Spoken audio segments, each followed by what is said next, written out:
Hello, everyone, and welcome back to the Data Zen AI Podcast. Hello. You are listening to another deep dive, and today we're taking on a topic that I think is going to feel very, very familiar to a lot of you listening. Oh, absolutely. It's a topic that probably keeps a good portion of our listeners up at night. It really is. We are wading, and I mean wading, into let's call it the beautiful chaos that is modern software delivery. Chaos is definitely the right word. And I don't use it lightly. I mean, whether your official title is project manager, or maybe you're a delivery lead, or just, the person on the team who ends up trying to herd all the cats. The designated cat herder. Exactly. The one who's trying to get a product out the door without completely losing your mind.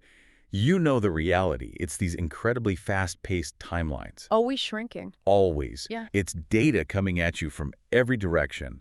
And this is the classic, stakeholders changing their minds about a core feature 5 minutes before you're supposed to launch.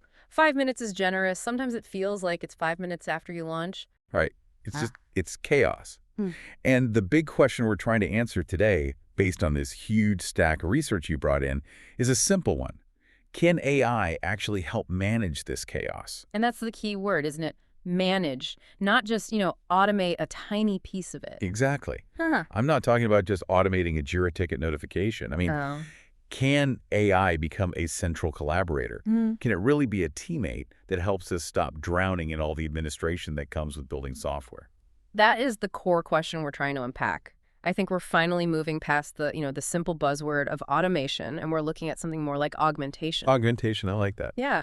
We're going to explore some new frameworks, look at some specific tools, and talk about some future trends that honestly suggest the entire role of the project manager, and frankly, the engineer too, is about to fundamentally change. That is a very big promise. So to get us there, we are looking at a really diverse mix of sources today, which I love. It's a good stack. It really is. We've got the heavy-hitting academic papers from places like IRJSET and Theseus. The peer-reviewed stuff. Right. And we've got industry frameworks from massive players, AWS and Cyclum, who are defining how this stuff gets built. And then my favorite part. Yes. And then we have the ground truth, the real talk from places like Reddit and SNCC. I really do think including the Reddit threads is so important for these kinds of conversations. Why is that? Because it just cuts through all the marketing fluff, doesn't it? You see what people are actually worried about. And excited about? Or excited about, right. You see the real fears and the real hopes without any of that corporate gloss on top. It's the unfiltered perspective. It keeps us honest. Okay, so before we dive into the weeds of things like bolts versus sprints and start talking about neural networks, let's just set a baseline. A definition. Yeah, a definition. Because when you say AI in project management, my mind, and I'm sure a lot of other people's minds, might jump to a robot boss firing people via email. What are we actually talking about here? That's a great place to start. Let's pull from that IRJSET review. They provide a definition that is, I think, really crucial for framing this entire conversation. Okay. They define AI in this context not as a replacement for human beings, but as a combination of three really specific things. And what are they? First is automation, which we know. Second, and this is the important one, is predictive decision support. And third is resource optimization, all driven by data-driven insights. Predictive decision support. Yeah. That feels like the real differentiator there, doesn't it? It's everything. I mean, think about it. Automation is kind of boring at this point. We've had it for years. Exactly. That's just moving data from point A to point B. We've had scripts for that for decades.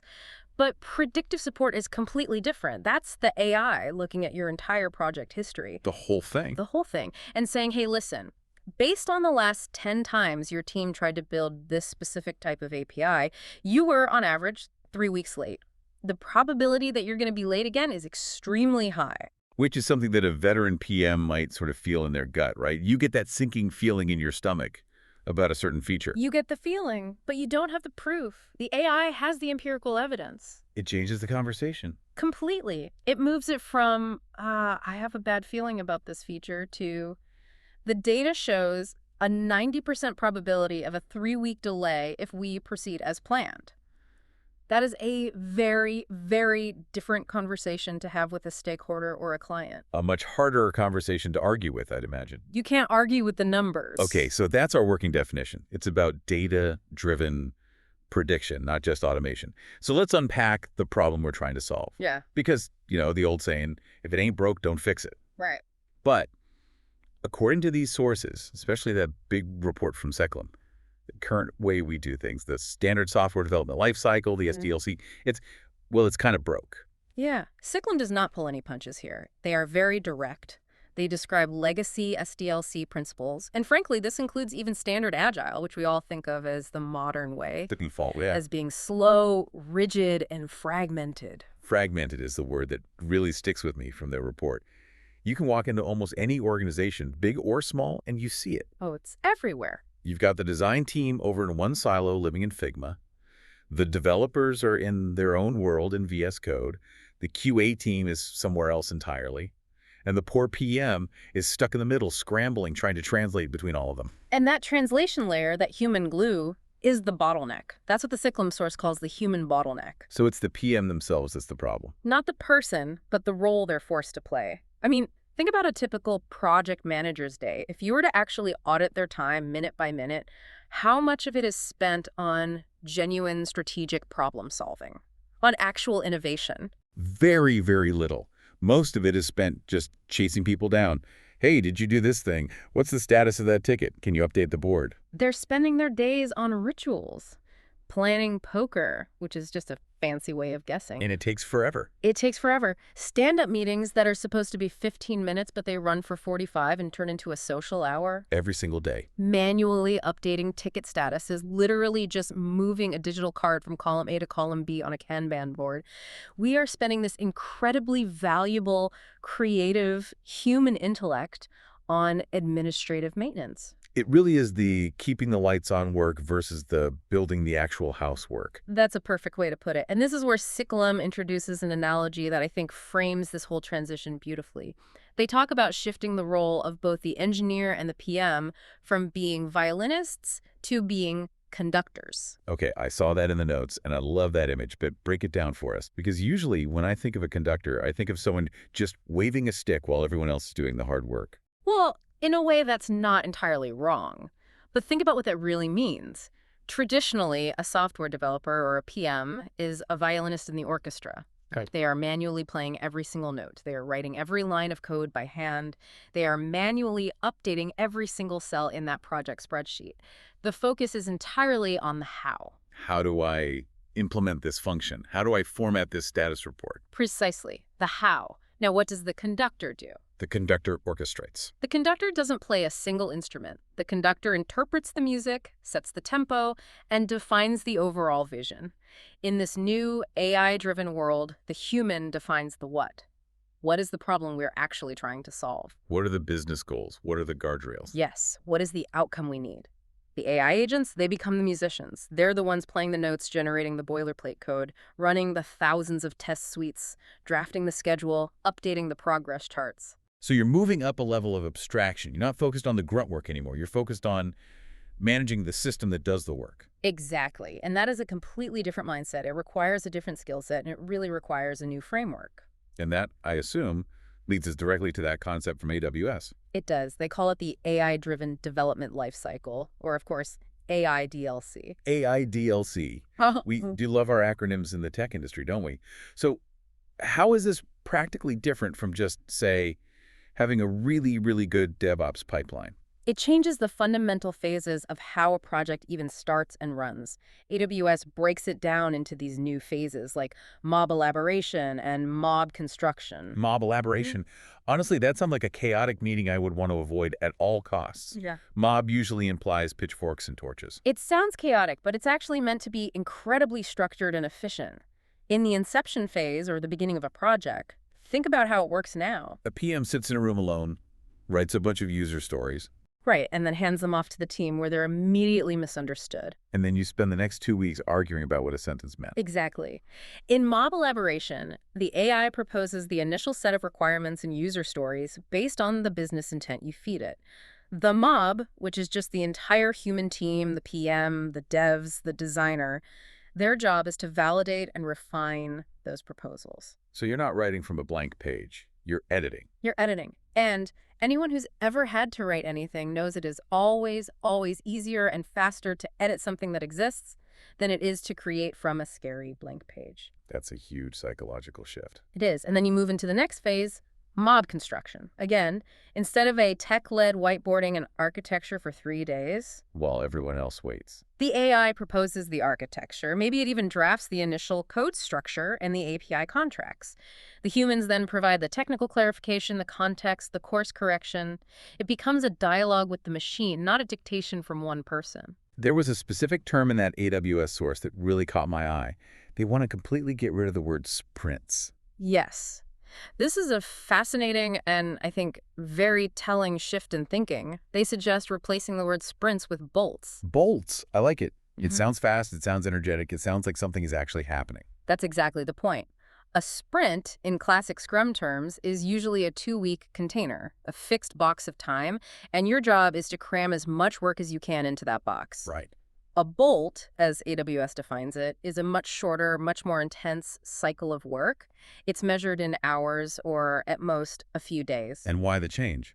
Because if the AI is doing the heavy lifting, if it's generating the code, running the test, doing all that manual labor, you don't need 2 full weeks to deliver a meaningful unit of value.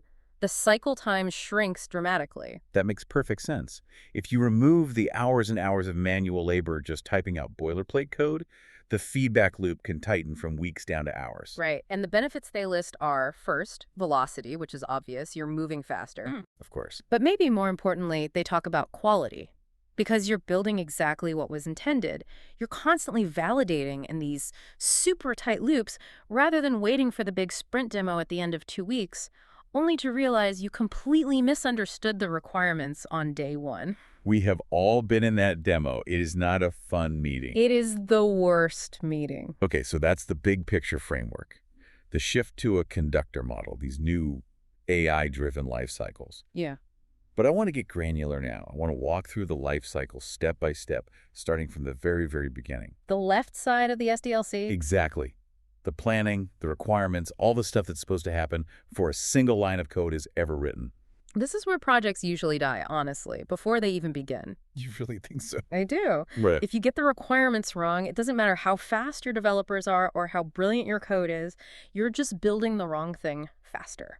That is a painful truth. Yeah. So how does AI help us figure out what we're even supposed to build in the first place? This is where that SNCC source has a great insight.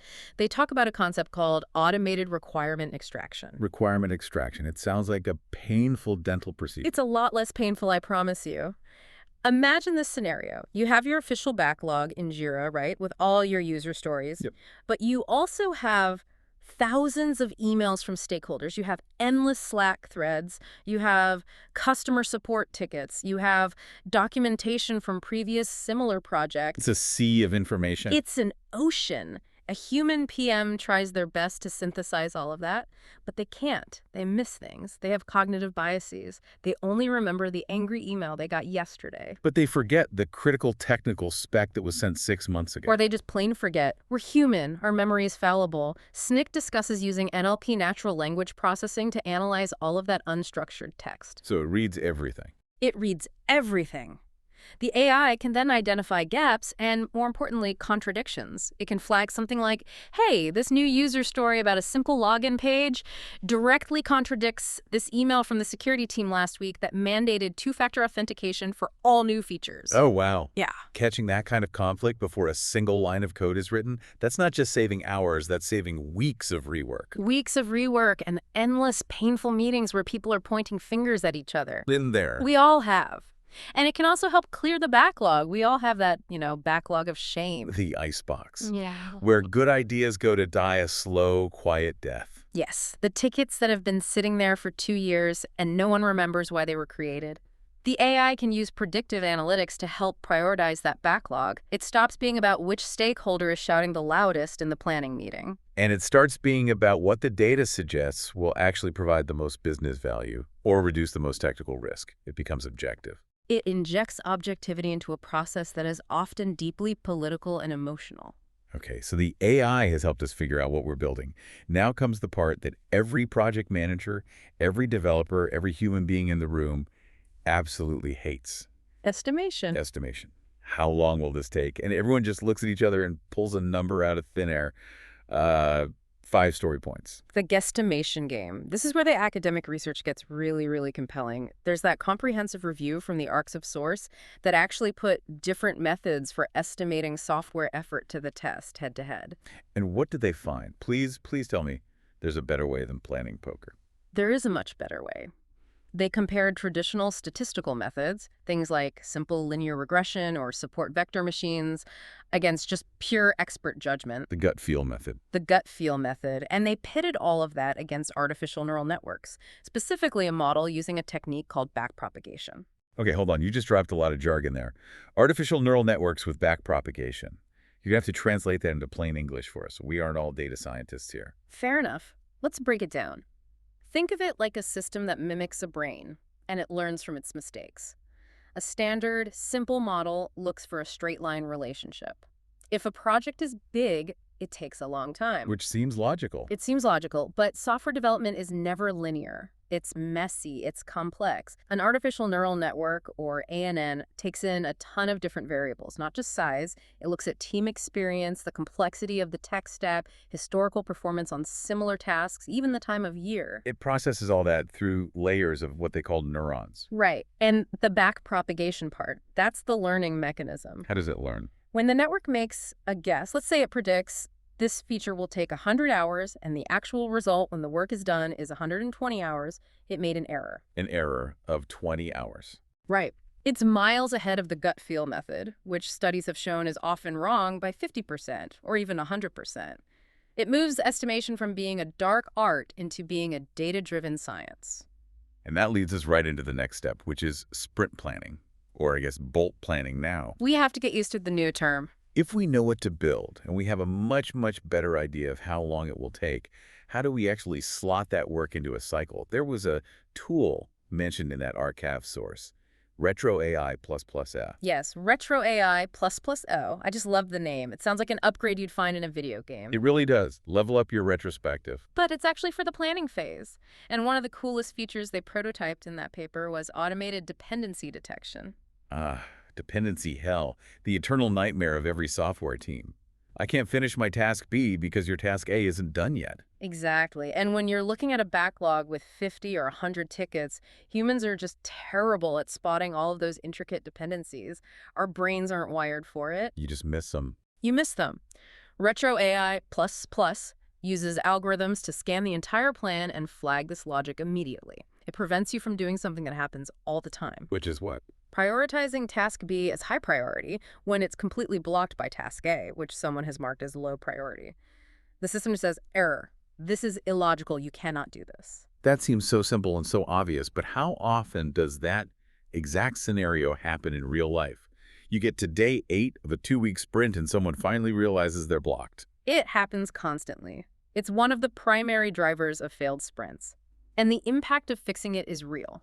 That International Journal of Humanities source you found noted that when teams use these kinds of AI insights to clean up their sprint planning logic, they saw a 50% reduction in sprint failures. A 50% reduction. That's a lot. That's cutting your failures in half Yeah. just by having an AI sanity check your team's logic before you start. It turns out computers are very, very good at logic puzzles.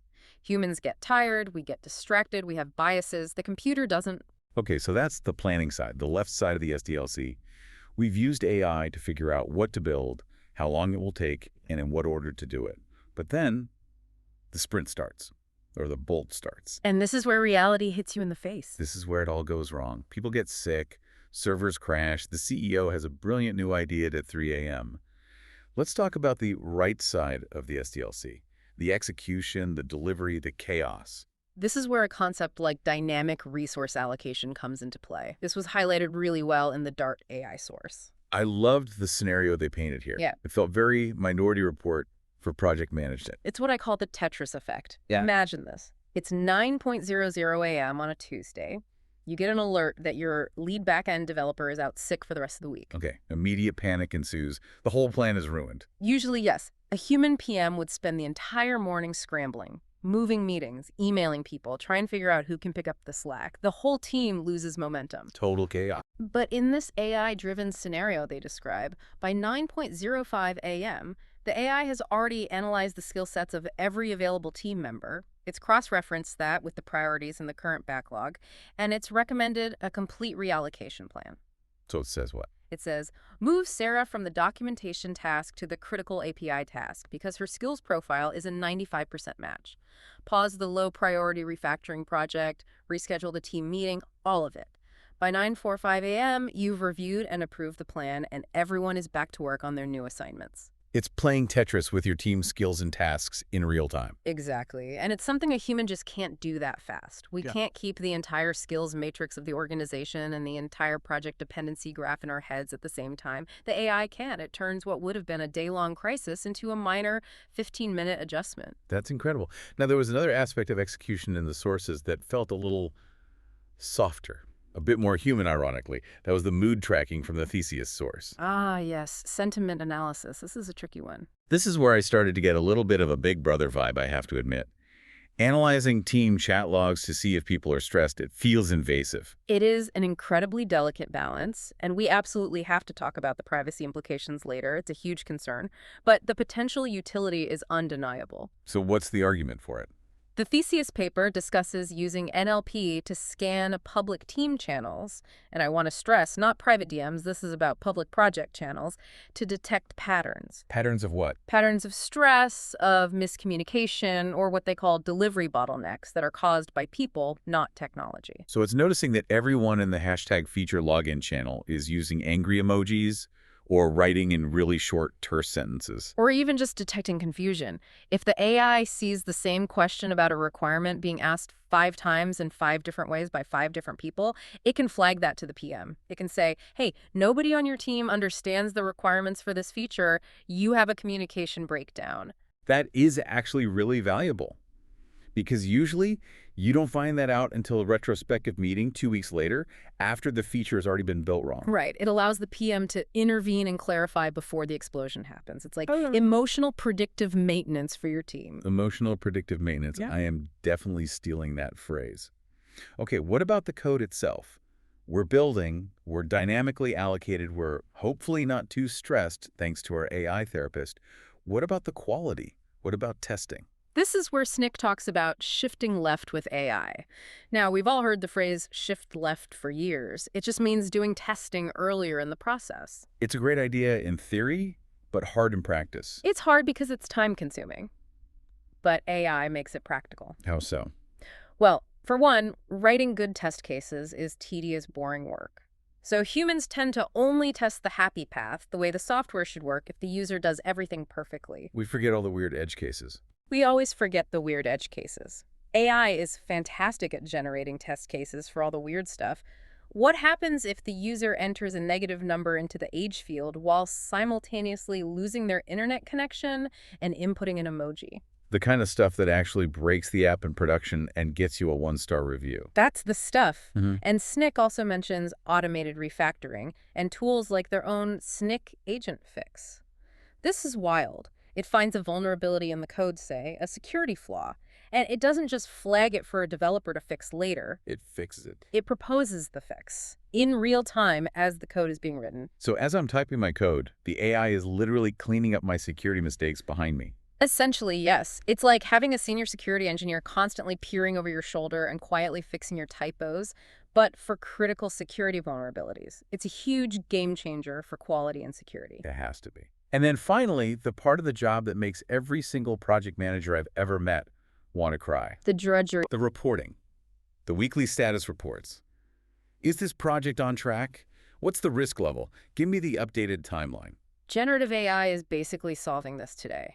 If you look at the AI features being built into tools like Jira, Monday.com, Rike, they can all look at the data we've just been discussing. The velocity, the blockers, the sentiment analysis. All of it. And it can draft the weekly status report for you in seconds. Here is a summary of what the team accomplished this week. Here are the top 3 risks we've identified. Here is the updated projected completion date. All of it. Drafted and ready for review. It frees the PM from being a glorified scribe. You stop being the person who just updates the spreadsheet, and you start being the person who actually manages the stakeholders based on the insights in that report. Your job becomes more human, more strategic. Okay, I want to pause here. Yeah. Because we've talked a lot of theory. It can do this, it could do that. It all sounds amazing on paper. Mm-hmm. But you brought some actual case studies that show this is happening in the real world. The proof is in the pudding, as they say. Yeah. Yes, and the numbers are pretty significant. Let's look at that Autodesk example from the Dart AI source. Now, this was for a construction project, the Muskgen Sustainable Energy Facility. But modern, complex construction is basically project management on hard mode. I can imagine. So many moving parts. It shares a lot of DNA with complex software. You've got dependencies, resources, tight timelines, high stakes. So what do they do? They used BIM 360's AI for predictive resource allocation. The AI was constantly analyzing progress and predicting where bottlenecks would occur, then recommending how to shift crews and materials to prevent those delays. And what was the result? A 15% reduction in the overall project timeline and 12% cost savings. 15% on a major infrastructure project? That's massive. That's not a small optimization. That's months of time and millions of dollars. Millions. And then let's look at a pure software example, IBM. This came from the Dart AI source as well. They were building cloud services and decided to use AI to enhance their agile development process. The AI analyzed developer profiles, their skills, their past performance on different types of code, even their code review history, to help assemble the optimal sprint teams for specific goals. So it's like fantasy football, but for software development teams. Laughs. That's a great way to put it. You're drafting your team based on data, not just who's available.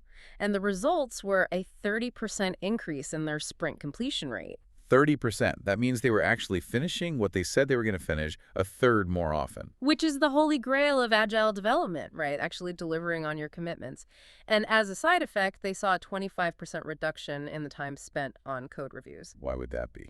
Because the AI was matching the right people with the right tasks from the start, so the initial code quality was just higher. There were fewer mistakes to catch in the review process. That connects directly back to that Jira repository study you mentioned earlier from the International Journal of Humanities. It does. They studied 15 different Agile teams over a 6-month period. The teams that were using AI-powered insights for planning saw their estimation accuracy increase by 40%. 40% more accurate. Yes. And when you combine better estimation at the start with better resource allocation in the middle and higher quality code throughout, you get these compounding gains. It's not just doing one thing a little bit better. The entire system tightens up and becomes more efficient. Okay, so the numbers look great, the tech sounds incredible, but I can practically hear the listeners, and frankly, I can read the comments from the people on Reddit screaming at their devices right now. There was a huge elephant in the room. Oh, there are several elephants in this particular room. It's a crowded room. Let's start with the biggest one, trust. I'm looking right at this Reddit thread you included in the sources.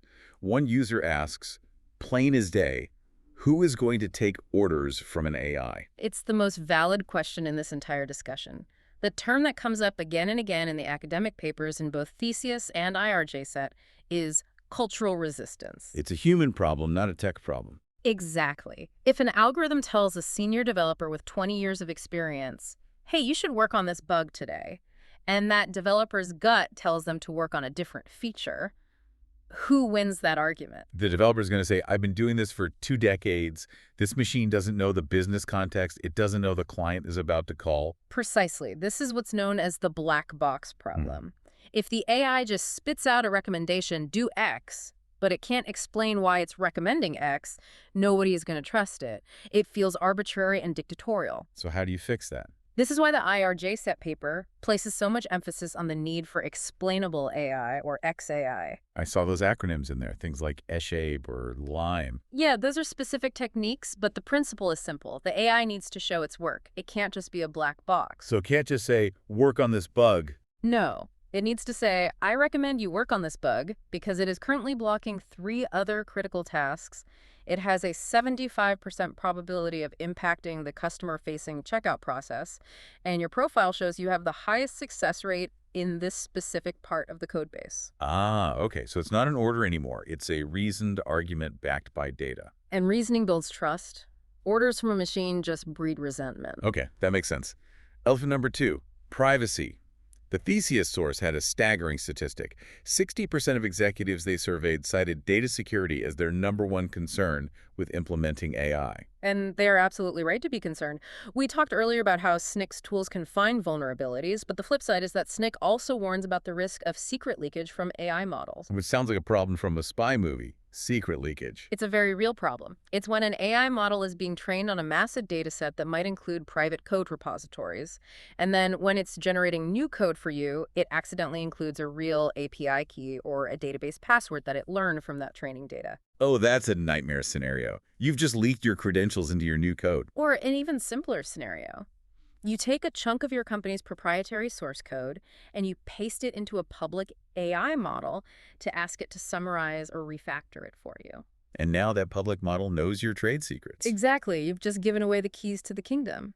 This is why data hygiene and using enterprise-grade private instances of these AI tools is absolutely non-negotiable. You cannot just paste your company's roadmap into the free version of ChatGPT. Please, for the love of all that is holy, do not do that. Okay, there was one other counterintuitive risk from the Cyclum source that really blew my mind. The Jevons paradox. Yes. This one is fascinating because it goes against all of our initial instincts. Explain this to me. Because logically, if AI makes writing code 10 times faster and cheaper, we should have less work to do, right? We should all be on the beach by 3 p.m. every day. Laughs. You would certainly hope so. But the Jevons paradox is an old economic principle from the 1800s. It states that as technology increases the efficiency with which a resource is used, the total consumption of that resource actually increases rather than decreases. So, because coding becomes cheaper and easier, we will just code more. Exactly. If it suddenly becomes 10 times easier to build a piece of software, we won't just build the same amount of software in less time. We will build 10 times more software. We'll build more features, more custom apps for every department, more complex integrations. The demand will expand to meet the new, cheaper supply. So the overall complexity of our software ecosystem actually goes up, not down. It explodes. The Yeah. potential for technical debt explodes, which brings us right back to that conductor analogy from the beginning. We don't need fewer humans to manage this. We need humans with different skills to conduct this massive, sprawling orchestra of software that we are now creating at an incredible speed. And that really seems to answer the ultimate question that everyone has. Will AI take my job? The consensus on that Reddit thread seemed to be pretty clear. What was the line? AI won't replace project managers, but project managers who use AI will replace those who don't. It's become a bit of a standard line, but I think in this case, it's absolutely true. The role shifts dramatically. It shifts away from being an admin and a tracker, because the AI can do that 1,000 times better and faster than any human. And it shifts toward what? It shifts toward the things the AI can't do. Stakeholder management, high-level prioritization, and most importantly, trust building. There was a great anecdote on that Reddit thread about this exact point. The question was, can an AI convince a client that their must-have feature is actually out of scope for the current budget? Laughs. Have you ever tried to argue with a customer service chatbot? It's not particularly good at nuance or negotiation. No, it is not. It can't read the room. An AI can't tell that the client is stressed because their boss is yelling at them, and that's why they're being so demanding. That EQ, that emotional intelligence, that becomes the PM's new superpower. The AI provides the data to back up your argument, but you, the human, have to be the one to have that difficult, empathetic conversation. So we've covered the why, we've covered the what, and we've definitely covered the scary parts. Let's get really practical for a minute. If I'm a listener and I'm sold on this idea, I want to be a conductor, not a violinist, where do I start tomorrow morning? The Dart AI source has a great, simple strategy here. Start small. Do not, under any circumstances, try to overhaul your entire company's SDLC on Monday morning. So don't send out a company-wide memo firing the team and hiring a robot. Please don't do that. The first, most important, and most boring step is data prep. Cleaning the house. You have to clean your house. If your Jira instance is a complete mess, if tickets aren't updated, if your backlog is a graveyard of dead ideas, the AI will be useless. It's the oldest rule in computing. Garbage in, garbage out. So step one is getting your own data in order. Basically, clean up your historical project data. Then, the next step is to look for pilot projects. Don't try this on your most critical customer-facing application. Pick one non-critical internal tool or a small, low-risk feature. Apply some of these AI estimation tools or some auto-generated test cases just to that one small thing. See what happens. Learn from it.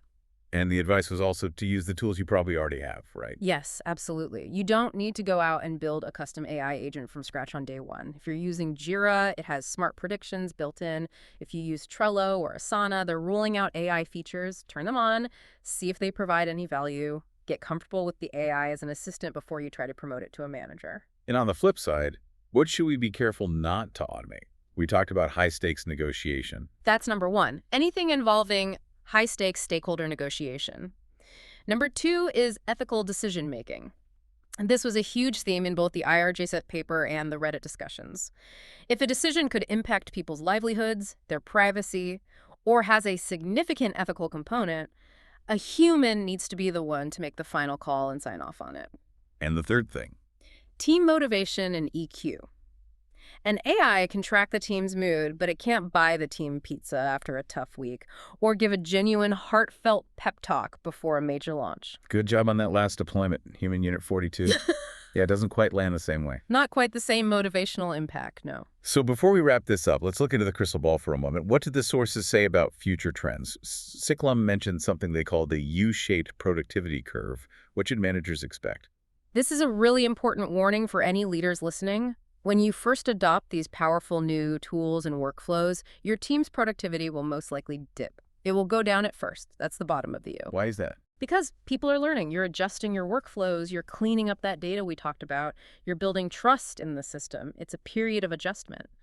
The crucial thing is not to panic and abandon the effort during that dip. Because the other side of the U is the payoff. The rise on the other side of the U is exponential.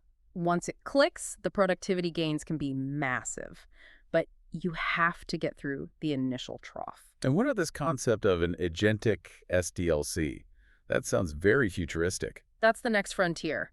Right now, most of the tools we're talking about are assistants. You ask it a question, hey AI, please write some code for me, or please summarize this document. You're giving it commands. You're giving it commands.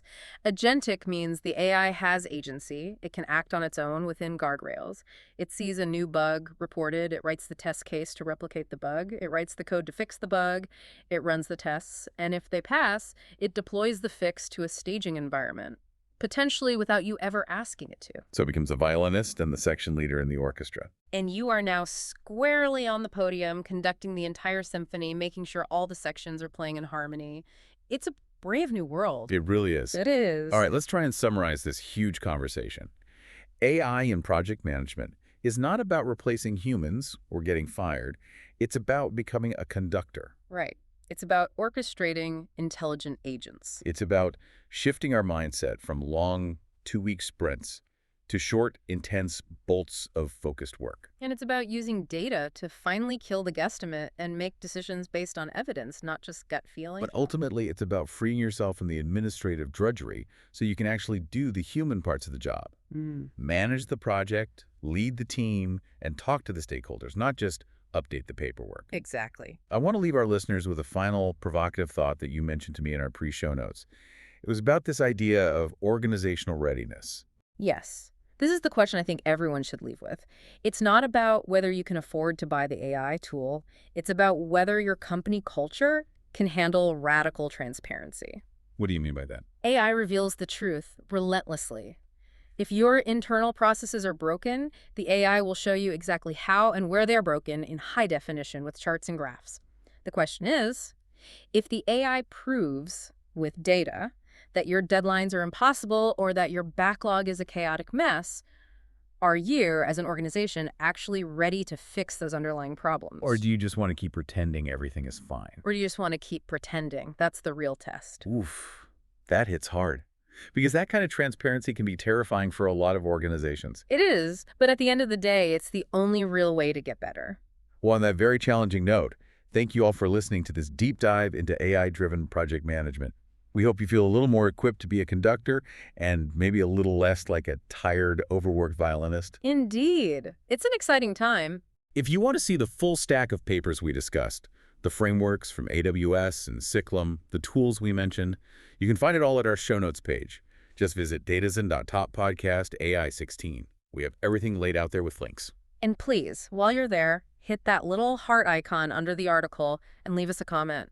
Let us know if you've tried any of these tools or if you're still scared of them. We really want to hear the war stories from the field.